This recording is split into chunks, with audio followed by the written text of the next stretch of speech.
Hello and welcome to Access Sportsnet. Lakers driven by your Southern California Honda dealers. I'm Chris McGee. We got Hall of Famer at the end. Big game, James Worthy. We got a two-time champion with the Lakers. That was 2009 and 2010. Jordan Farmar. Lakers lose their third straight game as they returned home after that 5-game trip. Simply got outplayed by Denver guys. As tonight the fellas struggled offensively. They turned the ball over a lot. This is their first game without LeBron James, and they did not fare well. Big game. No, not at home after a pretty good long road trip coming back from Milwaukee and Indiana. You needed to recover and reboot. I think it was trending. You know, they won some games when they weren't playing that well, and this is what happens when you run up against a good team and all of a sudden Milwaukee, gets you, and then come home, Denver gets you. So, they didn't really do the things they needed to do. They had 19 turnovers, Geeter, that led to 24 points. Assists, they only had 18, and Denver had 31. Fast break points weren't there. Lakers only had 9. So it was not a good performance tonight. 60 points in the paint for Denver. That's something that the Lakers usually win with their size. So they got to go back to the drawing board with or without LeBron. They got to get back to playing good defense again. They developed a nice cushion. They got a little cushion early on, but they really need to get back. They got a big one coming on Christmas Day. You don't want to go 3 in a row. Again, it's not a lack of effort. It's just not playing well, right, Jordy? Yeah, they look very discombobulated. Yeah. Sometimes when you get back home after a long road trip, your timing's all off, your sleep schedule's off, and nobody's feeling sorry for the Lakers. That game is circled on everybody's calendar. So when they come into Staples or when the Lakers come into town, they're excited and energetic and ready to play. And the Lakers just didn't have that enthusiasm, that energy tonight. What did you see, Jordy? It was 67-65, 6 minutes and 46 seconds left. Looks like the Lakers had got a little momentum. They're leading by 2. And from that moment on, the Nuggets completely dominated. They went on a 14-15 run over the next, 8 to 10 minutes, really, to blow that game open. Really, it was a couple things in that little segment. It was a couple turnovers, a couple missed shots, forced Frank Vogel to call another quick timeout, and then the energy just shifted. The momentum shifted, and Denver took advantage of it and just kept riding that momentum. The Lakers kind of put their heads down and felt a little sorry for themselves, and Denver was just picking up on that and continuing to attack. Yeah, one of the first times that it just looks like they were playing hard, but just without a purpose, like going through the motions a little bit, like waiting for Denver to kind of, give them an opportunity to make their run, and Denver never did. And the Lakers never really went out and grabbed it. They just played hard and shot some shots, but didn't really like they had that fierce competition that we needed to go out and take this in the third, fourth quarter. All of us were talking right before halftime when we looked and we saw that the Lakers only had 6 assists. And that's just unlike this Laker team. And it's their first game playing without LeBron. We talked a lot about that in the pregame show. What kind of mindset do you have? And you expect that ball to move a little bit more. It just seemed like a lot of pounding, a lot of dumping it in, and a little bit stagnant, Jordy. Yeah, I think you realize that LeBron James is actually the head of the snake. Mm-hmm. And when you're coming to play the Lakers, they're going to say, try to stop LeBron. So with him out of it, it's almost done for them. And the Lakers look discombobulated. Like they didn't know where to turn, where things should start, where the offense should be initiated. And it got very stagnant, very one-sided, very selfish style basketball. I know that we don't have any selfish guys on the team, but just it kind of got into that mode throughout the game. Yeah, big game. You look and you see, the Lakers, you mentioned their last 4 games, 19 turnovers, 22 turnovers, and then 19 turnovers again tonight. The new starting lineup, you put in Avery Bradley and Rajon Rondo, but really you look at this team, it's just AD and Kuz, the only 2 guys in double figures. Yeah, that means that, the ball wasn't moving. Only 6 points, I think, on the fast break. So they got to figure out a way to play without LeBron. I mean, Rondo is a great point guard. He's got to figure out how to way to zip the ball, get guys quicker shots, and guys have to take their shots. A lot of times shots are there, they pass them up. But defensively, there's no excuse for not, being able to defend at home. It's funny, we talked a lot about Rondo at the end of last year, and when we thought, his role coming off that bench, playing that 20 to 23 minutes is where he'd be so valuable. Big game, it seems like when he has those starters minutes, and the team is just going to run differently without LeBron James and Rondo in there. He's a different style player. Yeah, for sure. I mean, that's just the nature of anything. When somebody's different and their characteristics are different, it's going to affect the team completely differently. You look at the guys who have been playing consistent in a lot of minutes, their shots that LeBron James just creates for them are wide open, corner threes, things like that they just didn't have those opportunities tonight because there wasn't LeBron James demanding all that attention. Yeah, AD, by the way, still delivered James 32 points. Yeah, he can get his. Yeah. You know, points are not a problem for AD. He can get his at any point. But get it back to LeBron, you know, Rondo's not going to draw the same type of attention. When he goes downhill, they're not going to come off of him like they do LeBron. LeBron, they kind of collapse a little bit.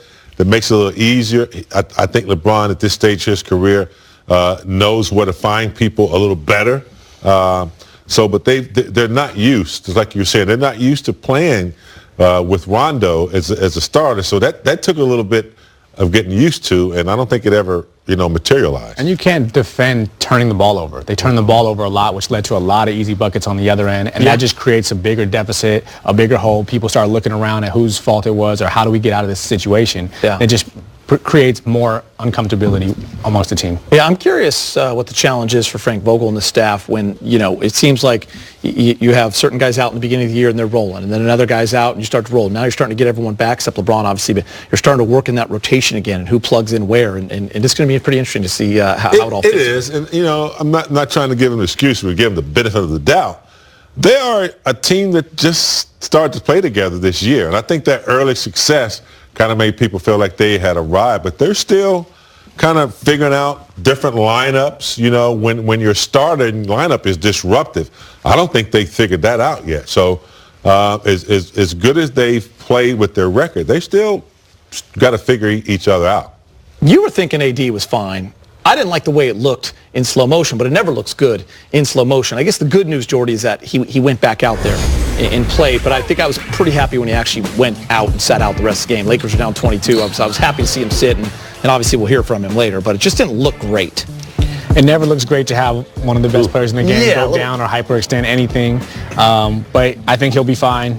It was nice to see him go out, let some other guys play. The game was over. It's a long-term view in that instance to look at the rest of the season instead of tonight. Yeah, I'm like James. I'd rather not see a slow motion replay. It just never looks good. I can't watch them. Yeah. Are you concerned? I'm glad that he was walked off. Yeah.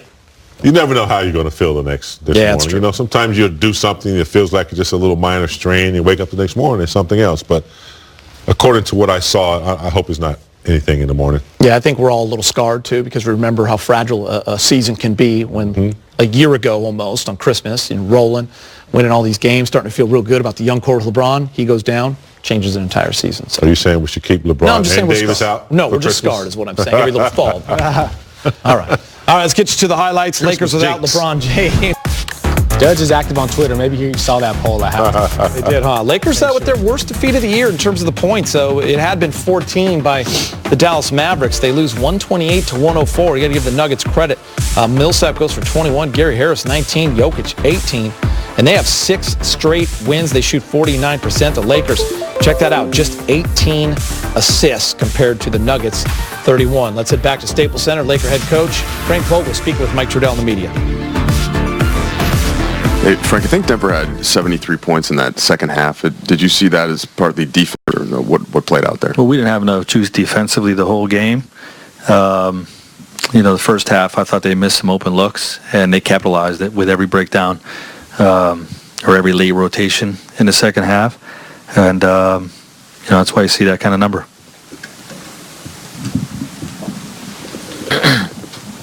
Hey, Frank, understanding that you guys are a no excuses team, but this was your first game without LeBron. Where did you feel like, now that I'm saying it feels like a dumb question because he's LeBron James, but where did you feel like you missed him the most?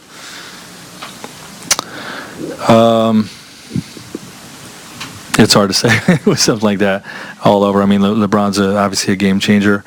Our offensive flow, defensive communication, quarterbacking, playmaking offensively, being able to get guys shots, probably all of that stuff. Frank, we could see AD's right knee being worked on, or right leg being worked on in the third quarter. He was on the bench, and then he came in the fourth, and I just want to see how you felt he was moving and what he was kind of working through in the game. Yeah, he tweaked it, and he felt good enough to go back in the game. So we just rolled with it. I didn't feel like he looked limited.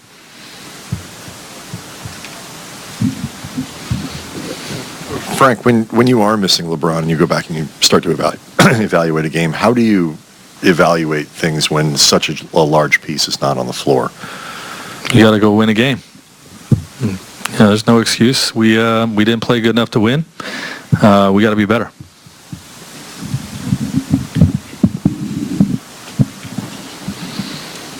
It's obviously been a while since Kyle was on the floor. What'd you make of his effort tonight?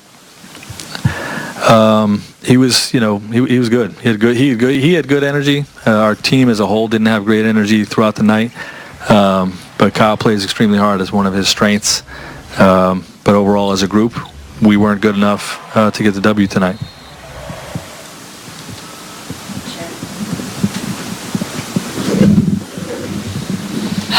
You now have got the Clippers coming up Christmas Day. What does that game now mean to you? It's the next game in front of us, which makes it the most important game of the year, which is how we've approached every game all season. And, aside from that, that's really it. We're going to figure out what we did wrong tonight. We're going to get better and try to win the next game. It happens to be the Clippers. It's Christmas Day. Hope everybody has a great holiday and, spend some time with their families. But, it's just it's about the next opponent in front of us. We got to get a win. I know all turnovers are bad, but the nature of some of the live ball turnovers and some carelessness, was that, how much did that irritate you when it was going on? Yeah, it's something that's been a problem for us. We talked about it pregame. We've talked about it on the most recent road trip, clicking on a lot of cylinders, but still turning the ball over too much, which is a form of beating yourselves. And, it's definitely part of tonight's loss. Frank, with 5 days of rest come Wednesday, do you feel LeBron will be ready? Well, we'll see how he is. He's day to day, and hopefully he'll be available for us on Christmas Day. But we'll see how the injury heals up, and whenever he gets back, we'll benefit from that for sure. All right, so the Lakers unsure, Frank Vogel unsure. We'll know more later, Big Game James. But he was asked about, how do you look at this game when the big piece known as LeBron James is not there? And bottom line, James, it's the NBA. And Jordy spoke about this too. This is next guy up opportunities, and you got to find a way to win the game. And tonight they weren't able to do that. Yeah, the phone was not answered tonight. LeBron out, and we always used to say, keep your phone on the hook because you never know when you're going to get called. And I think when LeBron is out, guys have to step up. Not AD so much. He's got enough responsibility, but the next guys, Rondo's got to take more responsibility. Kuz did what he could. Once again, that guy's not getting any shots. Danny Green only hit one shot. Yeah. And the other two were field goals. So, you got to get shots up for guys who can produce. So, getting out, points in the paint, turnovers and stuff like that, those are the things that will concern me the most. You're going to have shooting slumps, but turn the ball over, points in the paint, things like that. Those are the things that I'd be a little bit more concerned about. That's the one for me, James. I think Denver turned it over, 9 times, and only one of those was in the second half. Mm-hmm. They had 31 assists. You flip that over. The Lakers had 19 turnovers, 24 points, and they had 18 assists. So it was just a flip-flop. The home team is supposed to be playing like that, right, Jordy? Yeah, they were just discombobulated from the start. They didn't have their leader, their playmaker, their initiator for all their stuff. So guys are looking over their shoulder trying to find out where the offense and where the playmaking comes from. Let's talk a little Kuz. I think we're going to hear from him soon. But Kuz, it was nice to see him back, James. And I said this earlier to Jordy. I just thought he was playing a little more freely. And you saw that in the highlight, too, where he's cutting to the basket. We just getting those floaters. Just more the Kuz we're used to seeing, big game. He was a smooth Kuz. Yes. He wasn't trying to rush into things. He kind of waited for it on his little floaters. And his little running hooks, you could tell he was under control when trying to force the issue. So that was good to see. That was a good sign for Kuz tonight on 7 of 15 shootings. But not one player tonight for the Lakers was in the plus minus. They all had a minus. So that lets you know, like Jordan was saying, that's energy right there. You know, not getting the loose balls, not going out to every rebound, spectating a little bit too much. That's why that is. Now, I know Kuz was rested because he hadn't played in a while, but it made me remember how much they missed him on that road trip. Just having that energy, that guy off the bench that can get you 15, 16 points on any given night, especially in Indiana and Milwaukee. He looked like a guy who hadn't played in a while, who was excited. Ready to go. Yeah, and everybody else looked like guys who've been on a long road trip and just got back home. So they need to put that energy together as a unit moving forward, especially come Christmas Day. You know, the city's going to be ready for this matchup. It was the same matchup on opening night, and they try to make a bigger deal of it than it is. But it's Lakers-Clippers. It's the in-house rivalry. Does the whole family watch it? Will the whole family watch it, or will you kind of have to be in your own little... No, we could all watch it. Everyone watches that game? So yeah. Watch a lot of NBA on that day? Yeah, I'm gonna be at a friend's house. Patrick. We'll go watch the game together. Watch the Lakers Clippers. All right, let's go inside the Laker locker room. Kuz is there with Mike. Hey, Kuz, Frank said that he thought just generally thought there needed to be more juice out there, just more energy kind of on both ends. What did you see as the biggest issue tonight? A little bit of juice. I think that was the biggest thing, especially on defensive end. We didn't compete the best that we could, like we're usually, where that effort is. But yeah, I'd probably agree with that. First half, you guys had 15 offensive rebounds, and then Denver seemed they made an adjustment and managed to keep you off the glass in the second half. What was the struggle offensively and just getting shots to go down as a team? Shots to go down. It's a game of basketball. They're not all going to make them. You're going to have games where you're flat, and tonight we were flat offensively and didn't play the best defensively. Your first action in a while. How'd you feel physically? I felt great. This is probably the healthiest I've been all season. That's feeling it. Getting up and down, running. Gotta get my legs back a little bit, but from just a health standpoint, probably the best I felt. So, is there a moment where you kind of felt like, okay, this is my game, I'm in rhythm a little bit? Just rebounding and going, sprinting the floor, just changing a little bit of pace. I think, just running in general. I feel like sometimes, not having that full explosive power, but tonight I felt like me.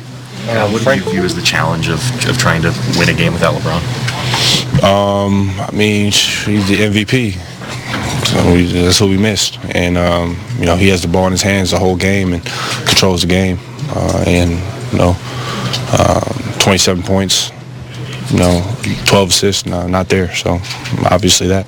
You hurt the ankle against the Wizards. I think they played a couple games and then decided to give it some time. Now that you're past that time, I guess how thankful are you that you made that decision? That maybe you could have just kept pushing through it, but you decided to really address it.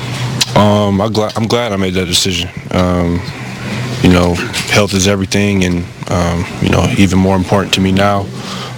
Just struggling this year to stay healthy a little bit with nagging injuries and coming off a stress reaction, but I'm glad I made the decision to sit out and just make sure I was good. So Frank was saying before the game that it's on a couple players, or at least a lot of players, whole team to kind of replace what LeBron does. Do you feel guys, or do you think there's a need for guys to play a little bit differently or alter their styles individually when LeBron's out?